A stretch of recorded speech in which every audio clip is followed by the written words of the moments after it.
Hai semuanya, kembali lagi bersama aku Wildan di podcast Teras Rumah. Jadi di sini kita kedatangan 3 tamu tanpa bintang.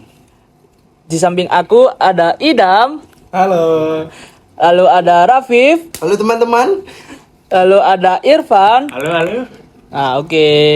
Jadi di sini kita akan menanyakan terlebih dahulu tentang keseharian mereka dulu kali ya, biar seru.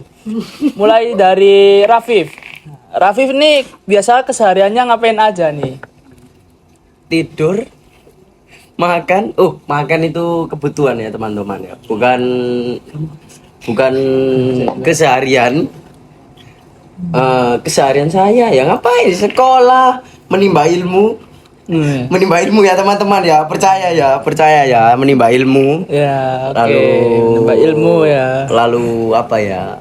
Ya itulah. Dengar-dengar pas PTS itu habis sakit ya, Rafif. Ya, nggak masuk 2 hari saya. Bisa diceritakan gimana bisa sakit gitu seorang Rafif Haidar?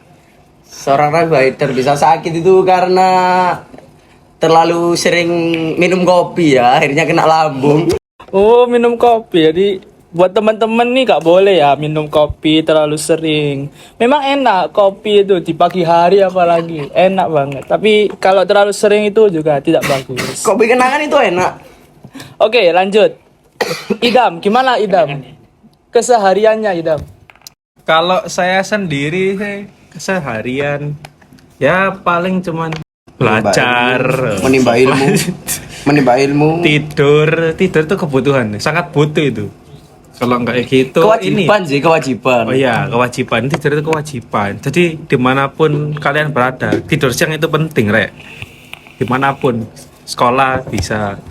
Terus sama kegiatan saya itu apa ini namanya? Makan. Ya itu. Dah. Saya lupa. Kalau di sekolah gitu berarti tidur juga ya? Oh enggak, saya bisa menahan tidur di sekolah itu. Kalau Idam itu menahan lapar itu bisa, menahan tidur ya nggak bisa. Kebalik. Oh, kebalik. Saya tuh rajin banget kalau di sekolah itu selalu nyatet tiap pelajaran. Oke. Kalau Irfan gimana? Kalau Irfan gimana Irfan? Kalau aku sih olahraga Wes. seharian, Anak olahraga nih. jogging, Ini tidur, teman-teman main game. yang kalau mau jogging ini bisa kontak-kontak Irfan ini ya. boleh. Oke. Jadi kita akan tanya ke Rafif lagi ya. Tadi dia udah bilang kalau dia itu habis sakit. Nah, sakit ini kan bisa terjadi apabila metabolisme yang ada di dalam tubuh kita itu rendah. Nah, buat Rafif, kamu tahu gak sih, Viv, apa itu metabolisme? Ya menurut saya itu metabolisme itu adalah semua reaksi kimia yang terjadi dalam tubuh makhluk hidup. Lalu untuk proses reaksi kimia metabolisme itu membutuhkan enzim. Enzim yang dibutuhkan adalah enzim biokatalisator. Nah, enzim biokatalisator itu bisa disebut juga dengan biomolekul yang berfungsi mempercepat jalannya reaksi. Nah, buat metabolisme sendiri itu ada berapa macam sih?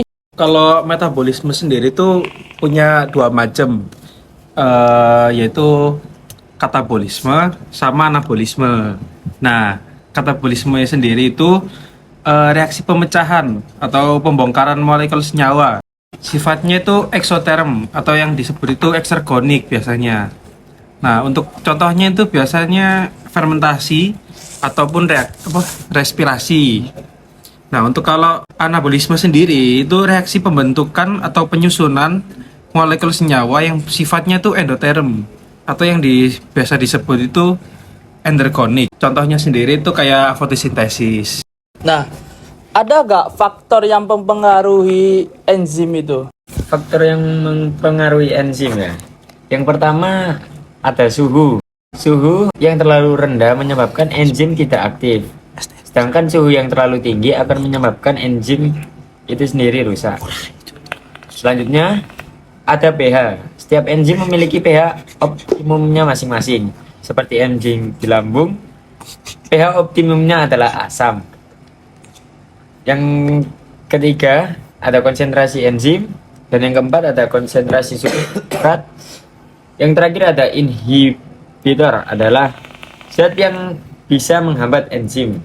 Nah, udah disampaikan sama tamu kita Irfan.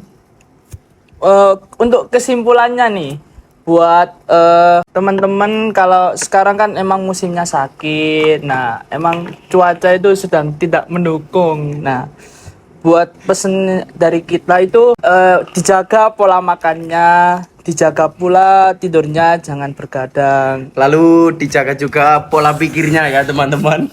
Pasangannya dijaga juga ya, nanti hilang. Oke, gitu ya. Oke, sekian dari podcast kami. Kurang lebihnya mohon maaf. Ada sedikit pesan nih dari bintang tamu kita. Ketika kamu merasa kehilangan harapan, ingat bahwa Tuhan telah menciptakan rencana terindah untuk hidup kita. Waduh, tepuk tangan dulu dong. Kritis sekali ya ternyata Mas Rafif ini ya. Oke, see you guys.